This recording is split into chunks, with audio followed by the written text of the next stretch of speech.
So thank you for joining us for another conversation with SPC. It's wonderful to have joining us our president, Steve Wagner, who has recently returned from a trip to Nigeria where he researched and interviewed victims of persecution in Nigeria. Greg, thanks so much. So as viewers of our channel will know, we are focused on the problem of Christian persecution in Nigeria. As Greg mentioned, I am back from a trip there to learn more about the situation. And one of the takeaways that I had was that there's an urgent need for more solidarity in Nigeria between the various parts of the Christian family. If we could promote greater solidarity among the various Christian churches there, that certainly will go a long way toward helping build a consensus in the country against the terrible persecution that is being perpetrated against the Christian population. So this brings us today to St. Matthias Parish in suburban Washington, D.C., and the company of Father Avelino Gonzalez. Father Gonzalez, in full disclosure, was a pastor of mine at St. Joseph's on Capitol Hill, the Senate-side church, and has been a dear friend ever since. After his service at St. Joe's, he was deployed to Vatican, where he worked for 5 years with the dicastery for the promotion of Christian unity. So there is no better expert on the question of promoting Christian solidarity than Father Avelino Gonzalez. Father, thanks so much for taking the time from your busy schedule to talk with us today. Steve, thank you so much. It's great to reconnect with you and Greg, and also just to be here and talk about something that's very close and dear to my heart, which is dialogue, the art of dialogue. I would say that we're living in a period of time where I haven't seen the crisis in dialogue as bad as it is today, and if there's something that really needs to be worked at every level of society, really, is the art of dialogue. So I'm happy to be with both of you here today to kind of talk a little bit about the art of dialogue and how much is really needed today in order to bring the planet and society really together in a way that we can work towards lasting peace, because in the end, that is what humanity is called to do, to live in peace, so that we can then use all of our talents, no matter what religious background you come from, no matter what nation you come from, to use all of those great gifts of God to humanity for the greater good of man, of humanity. So yeah, I'm happy to be here. Great. Tell us a bit about the dicastery for the promotion of Christian unity. What is its work, its mission, and its role in the Vatican?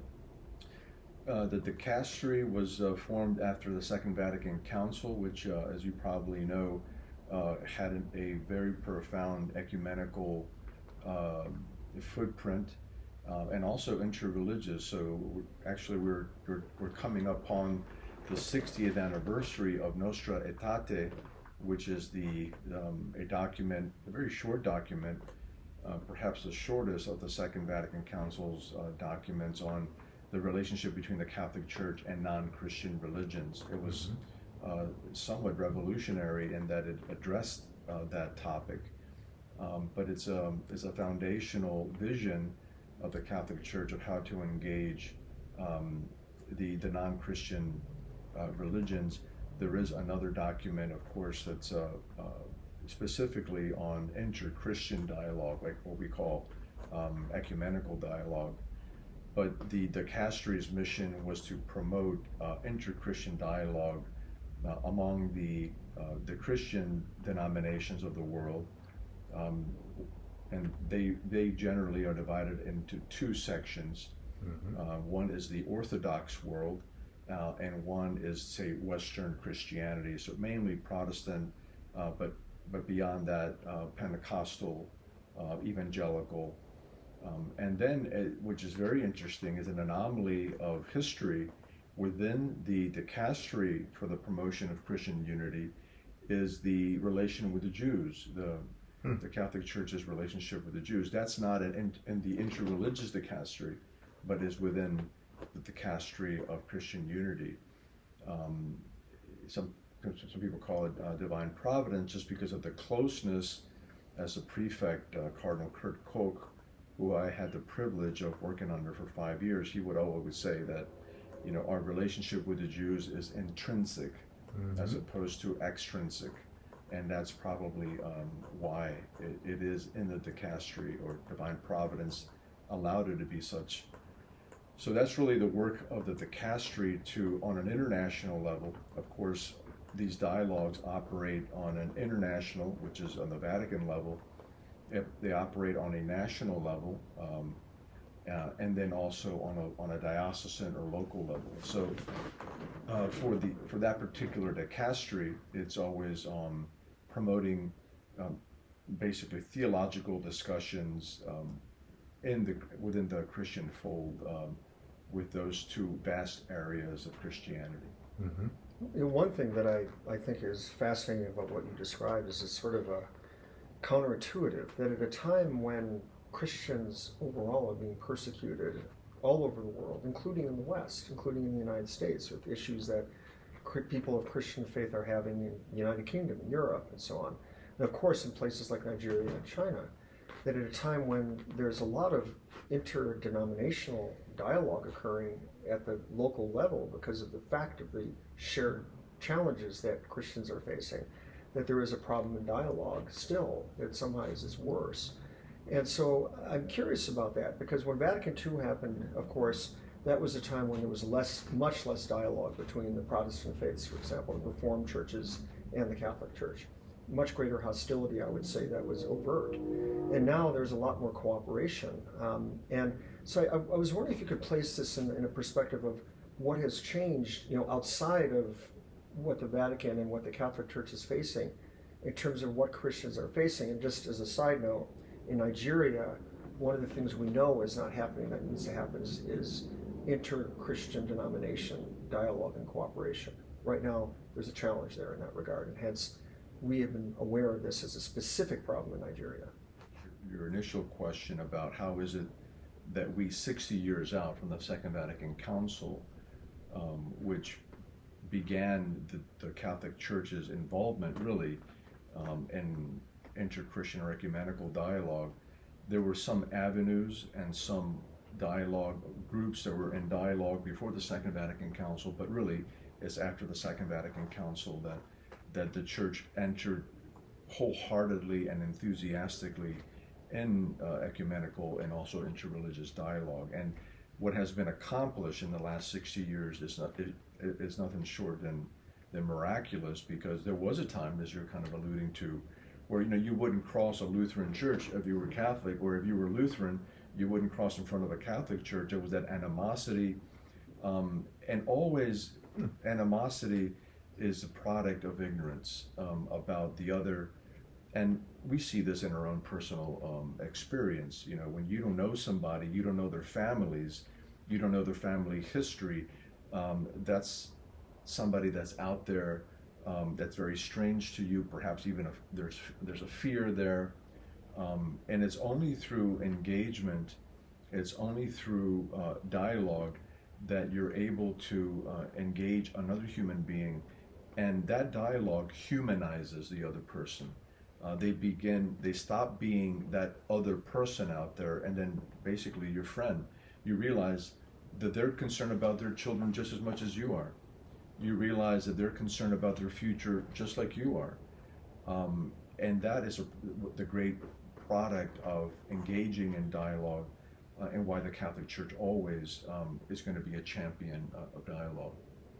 So you have a sense of progress. You've seen improvement in the situation, at least going back 60 years. There's no question about that. Perhaps something specific to mention would be our dialogue with the Lutheran Church. So in 2017, there was it was the 500th anniversary of the Reformation, which in 1517 is the year where that's marked for the Lutheran or the Protestant Reformation. For the 500th anniversary of that event, there was a document that was published by the Lutheran, the Catholic Church, called From conflict to communion. Not full communion, but communion where we are talking to each other on an international level, on a local level, on a national level. And I love that title, From Conflict to Communion. Yes. The document highlights the great advances that we've, in the last, then it was, I think, more like 50 years, but it was the great advances in the international dialogue between the Lutheran Church and the Catholic Church, the highlight of which was in 1999, the signing of the Joint Declaration on Justification, which was one of the major watershed disagreements between the Catholic Church and the Lutheran Church. So things like that are clear indicators of where dialogue can really get you from conflict to communion. I would say that the sad part of where we are today in history is that on a global scale, we seem to have gone from communion to conflict.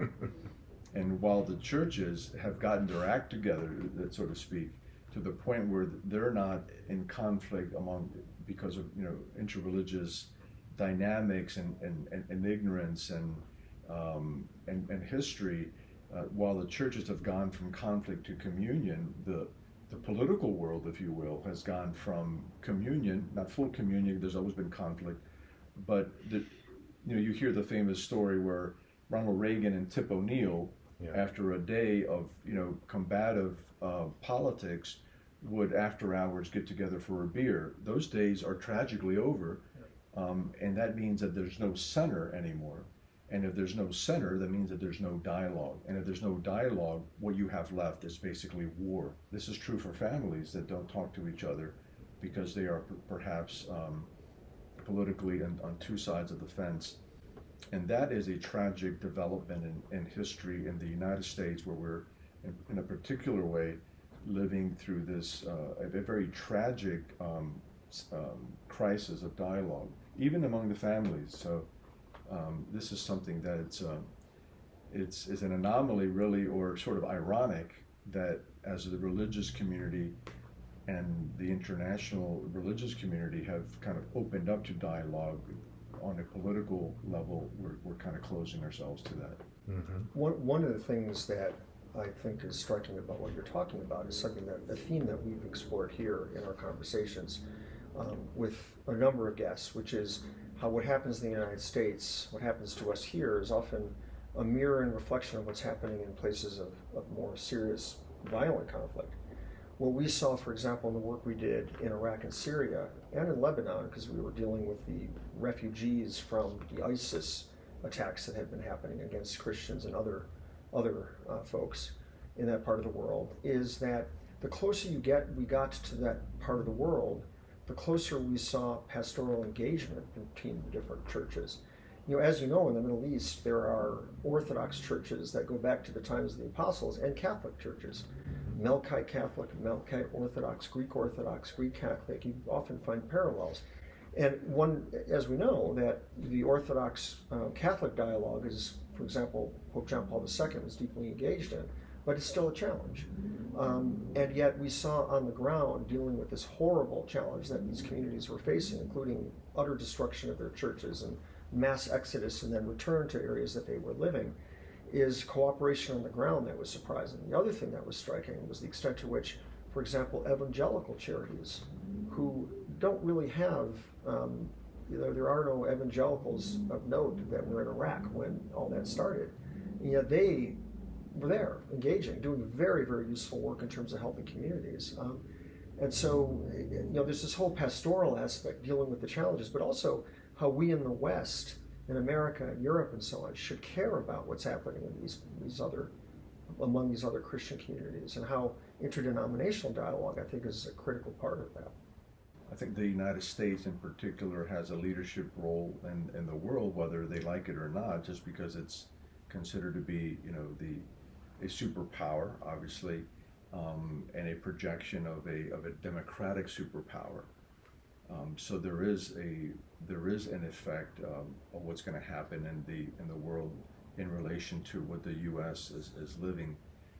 I think that was your point, which Which what does that mean? That means that we have a great responsibility to get our act together, to engage, to be leaders of dialogue, so that the world can follow, and in humility, perhaps to pick up on what is happening in places in the Middle East, where you have very different communities. Just the Middle East among other places. In Asia, there's also this, where you have small communities that are Christian living in a mostly Muslim country, or vice versa, and because of that, you're actually the communities are forced in a good sense to engage in dialogue.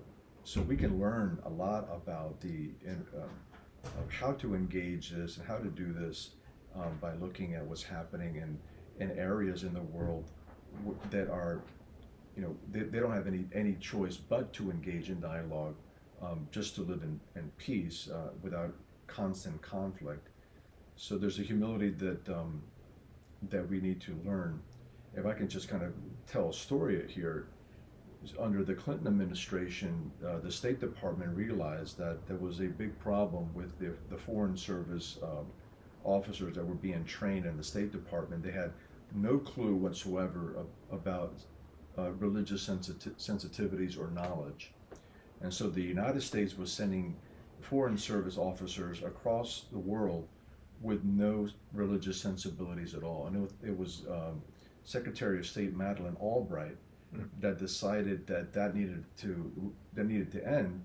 And in the training of Foreign Service officers, there needed to be something on religion. The idea was, the reason why there was no training is this sort of myopic understanding of separation of church and state, where what we learn from the world at large is that no, knowledge of religions, and many people in these areas where there are different religious traditions would show us that knowledge of religion is an asset, not a liability. I want to note on a personal level, because I went on behalf of SPC with a documentary filmmaker that went with Steve to Nigeria, by the way, to Iraq, and we got into Syria. That was difficult. And we were in Lebanon, meeting with Maronite communities and also with communities of people that had fled Iraq and Syria.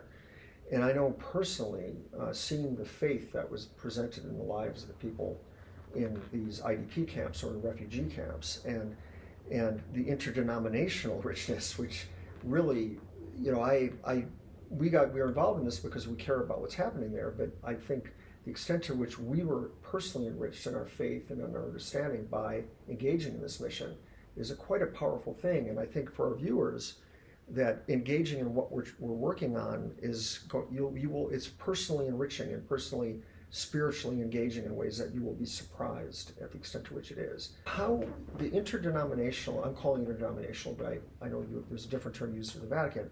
How does that relate to the interfaith dialogue? And when you're dealing with a place like Nigeria, for example, where half the country is Muslim, there are divisions in the Islamic community.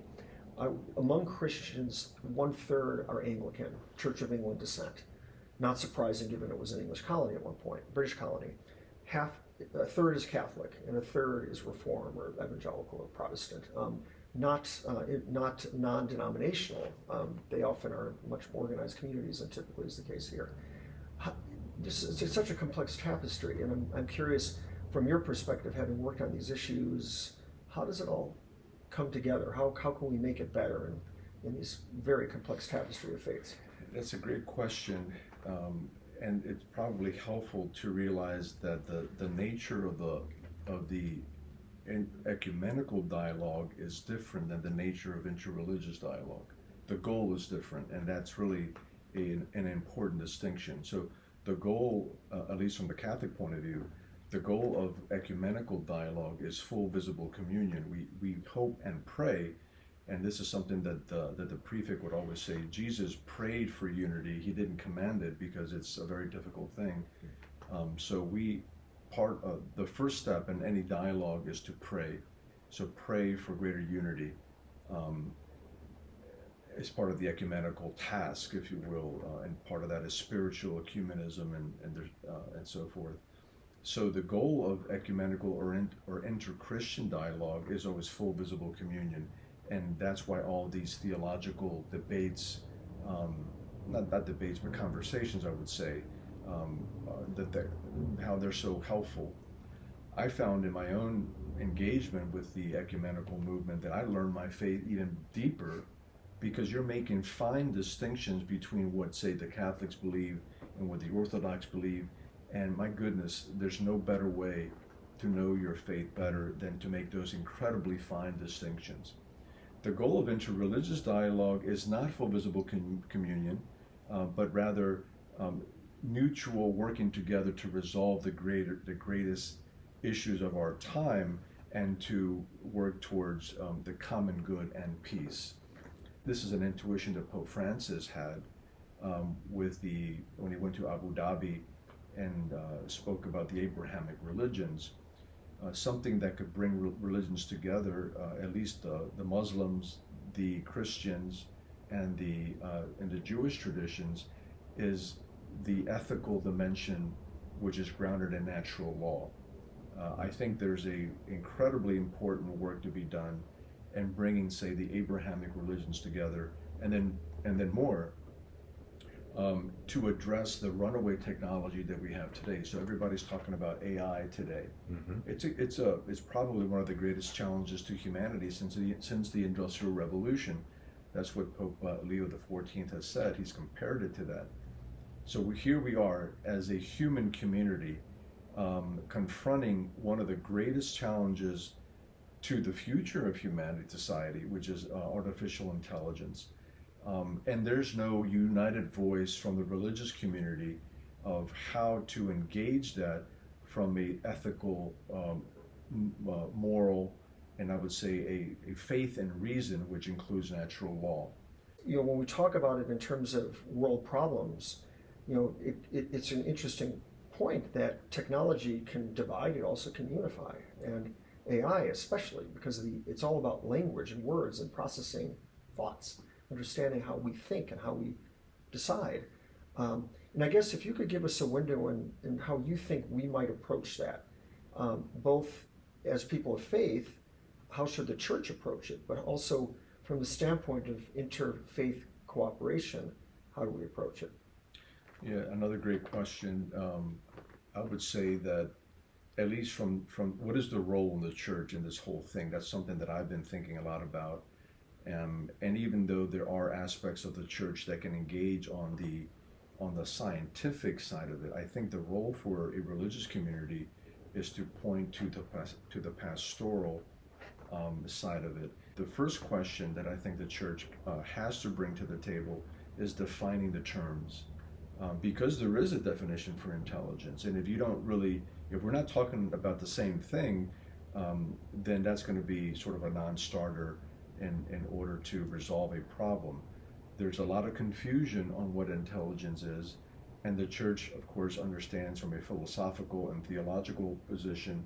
I had an opportunity or an occasion to go back and look at Laborum Exercens on human work, the first social encyclical by St. John Paul the Great. Yes. And he has a line in there that's startling and odd when you first read it, which is only people are human. But it's as if he anticipated the question that you've raised, because that is the bedrock of Catholic social teaching, is that humanity, people matter and are the principal value in this world, and AI will never be able to replace that value. But when you blur the definition of what is human and what is not human, you blur what is life. Yes. Then you end up with horrible results, genocidal results, all sorts of things. And when you look at, again, places like Nigeria, like what happened under ISIS, that was dehumanization, leading to destruction of communities, destruction of lives. And so, one of the reasons I think we at SPC are even paying attention to the AI issue is because we understand that in solving these problems of persecution of Christians, one of the things that we always have to keep our eye on is what is life, and how every Christian has an obligation to care about others' lives. And AI can be very beneficial in many, many ways, including, by the way, identifying, for example, using AI technology. We're talking about helping do that in Nigeria to help communities that are potentially facing attacks. Mm-hmm. But again, AI, if it dehumanizes, if this definition of intelligence and consciousness is not properly defined, then AI will just be another kind of nail in the coffin of an ethical and life-affirming society. The bedrock of Catholic social thought is the fundamental dignity of the human person. Mm-hmm.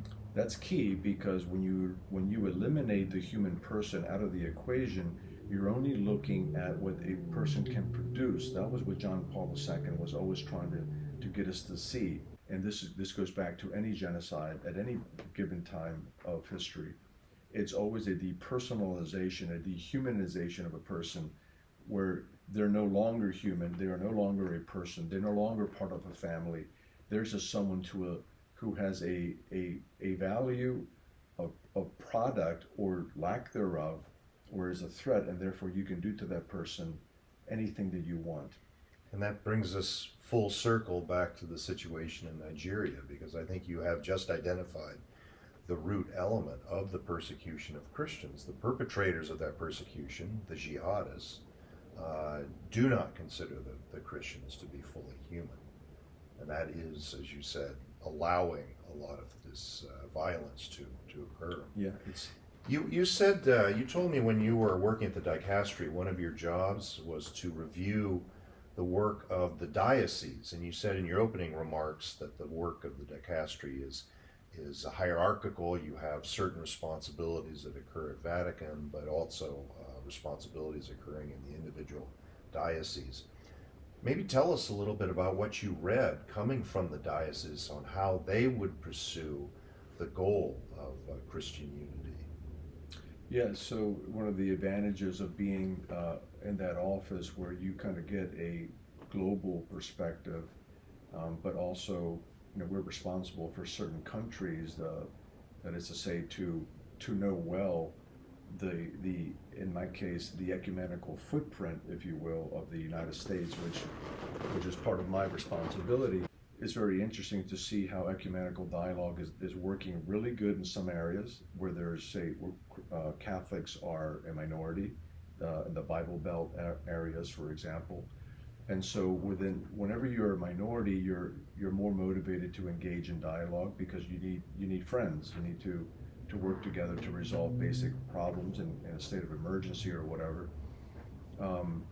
Whenever you have, say, an overwhelming amount of one particular group, you're not as motivated because the need is not there. So you're kind of self-reliant in some ways, which is not necessarily a good thing. Mm-hmm. So it's very interesting to see the ecumenical dynamic based on, say, where in the U.S. you are.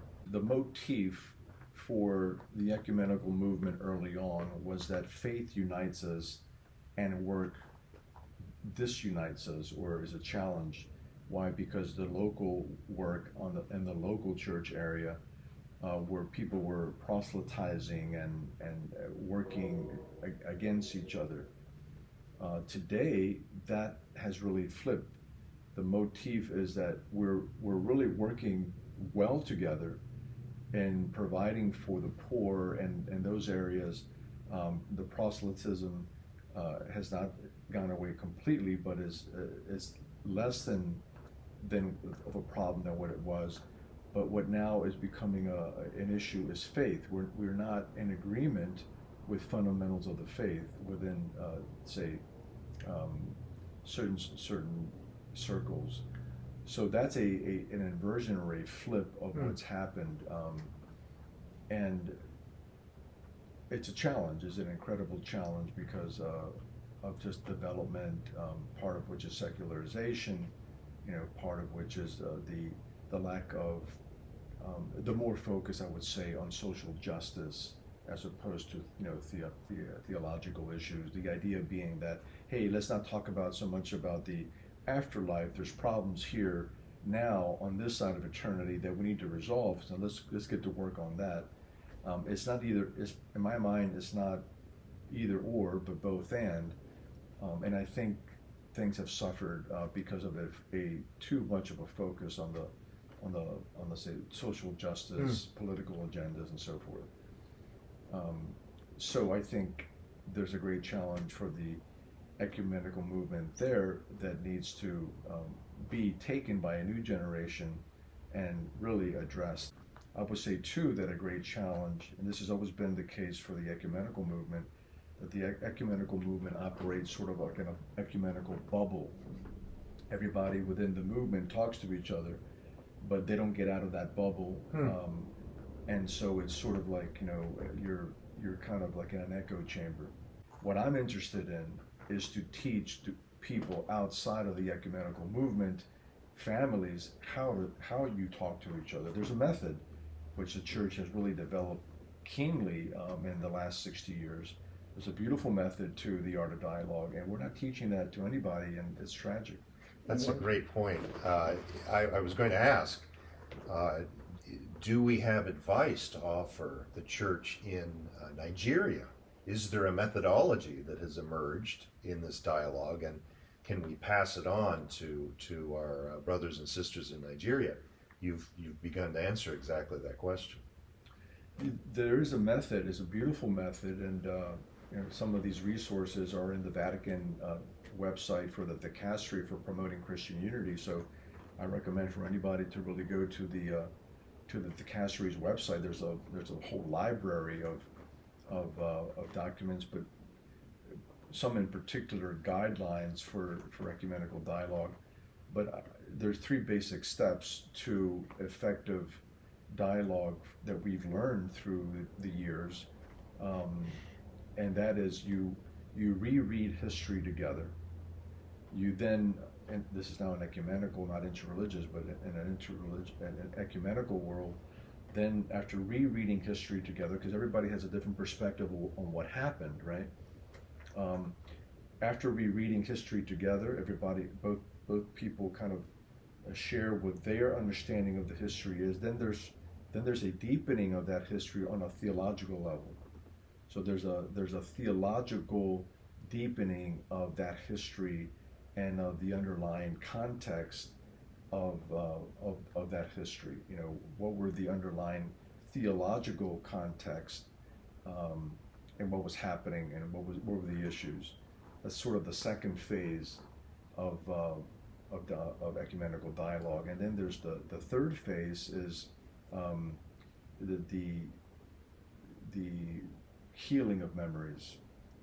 And the healing of memories includes, as John Paul II showed us in the Jubilee year, saying, I'm sorry for whatever I did in the past that was counter witness to my Christianity. And this is something that Pope John Paul II did in the Jubilee year of 2000, where he publicly, and some people criticize him for it, where he publicly said that he was sorry for those instances where the church acted contrary to the Christian, teaching to love, contrary to love. The interesting thing is that after that, many world Christian leaders, and like the Lutheran World Federation, the Reformed World Communion, many of them began to do the same thing, because all the churches persecuted the smaller Christian communities in their history. So it created a ethos of saying, I recognize that I did something that damaged the unity of Christianity, and that caused great pain and suffering in your community, and for that I apologize. Now, it's not. It's a step toward the healing of memories. Right. Very powerful. One of our guests was the former Anglican primate of Kenya, and one of the things we discussed was the issue of interfaith cooperation or lack thereof in Kenya. Kenya does have some of the problems that Nigeria has, but a much lower scale. And he was talking about those in the Islamic world who actually was having very good cooperative relationships with, including on human rights issues. And so that was interesting. Nigeria, of course, as we discussed, is basically a third Catholic, a third Anglican, and a third reform. And one of the things, the challenges that we're facing in the United States is increasing interdenominational awareness of the problem that's happening in Nigeria. So there's a problem in Nigeria about there not being interdenominational cooperation, and this isn't us saying this is people in Nigeria telling us this, but also here in focusing in Nigeria. And interdenominational dialogue, ecumenical dialogue in the United States, I think on these kind of other issues like Nigeria, like what was happening in the Middle East, what's happening in China, I think can help perhaps get these specific denominations to get out of their little shells. The other thing I just want to mention is on the interfaith issue globally, it's sort of the same thing. There's a bubble of people who gather at these conferences, the World Economic Forum and elsewhere, to talk about interfaith. But when you get down to the ground, there are often violent, horrible wars going on that are all demonstrations of lack of that interfaith dialogue. And so the message I think you're providing us, I think echoes in many, many different places.